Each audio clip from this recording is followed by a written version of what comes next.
Yeah, look, I think you can call it a bad day as well. It's also a good sign of the difference between the two sides. I think, taking it as a positive, it shows us where we are.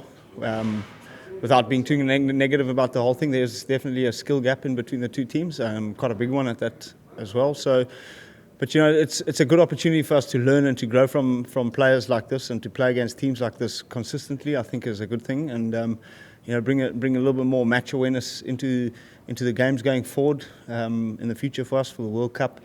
And when we get sort of back down to our kind of level, we'll be that much better.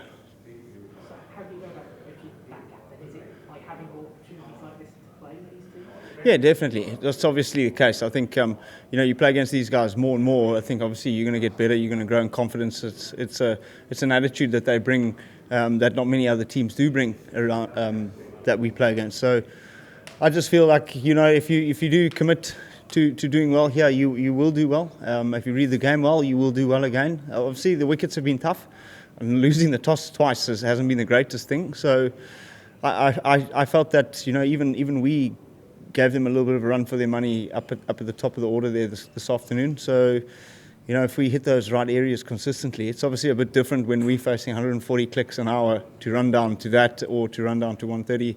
It's a very big difference. So they could push us off our lengths, but whereas we couldn't. So it's a lot of work to be done where we are. But look, I think I don't want to be negative about anything. I think it's a positive thing. Some of our guys can play at this level. When you come onto a side, at the end of the series, do you share knowledge between the teams, or the Zim Quicks have a chance to talk to the Aussie Quicks and learn a few things from them? Yeah, 100%. I think it's also up to the individual to go across into the other change room and pick brains and learn how they train. I think how they train is an important way to how they actually play the games. I think there's an attitude and a comfort zone as well. Like you can go into training and train really hard and train outside of your comfort zone, and then come game time, you've been there, done that. It's something that's pretty easy for you.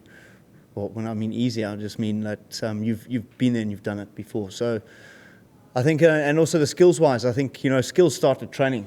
They don't start in the games, and I feel that they take time. It's something like if you sprain your ankle, you're going to have to learn to walk again. So it's kind of like let's maybe get back into the nets, work hard at training, and put in a few extra hours. What can you do to replicate quality fastballing like that in the nets, or even back at home? Well, we've got the sidearm, and we do have bowling machines, which is awesome. We do actually face that pace often. So it's not really the pace that's the problem, it's more the skill level. The skill level of swinging the ball late, hitting that good area consistently, and how to get you off that length. It's a basic thing of cricket that the top level do really, really well. They'll run at that level, they'll run at that pace, they'll sit back and they'll pull it. Whereas, sort of when you go down levels, that pace is difficult, especially when you're on a length and you face 20 dot balls. It's a different game.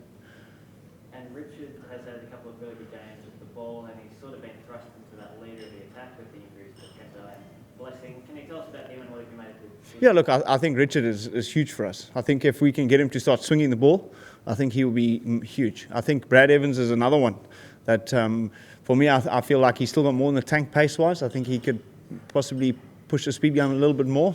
He's got good skill. He's an athlete. Not too often you find a fast bowler at mid-wicket, point, cover, and places like that. So, good on him, and I think he's got a good future ahead of him. But yeah, Richard, I think, as a leading fast bowler, I think if we can get him to swing the ball a little bit more, I think, we'll start to develop a formidable attack. And are you keen to get back up to the number 3 position, or are you happy to give that to Wesley for now? I'm happy to bat wherever I get the opportunity, to be honest with you. I think, for me, I just love getting out in the park, and that's everything to me.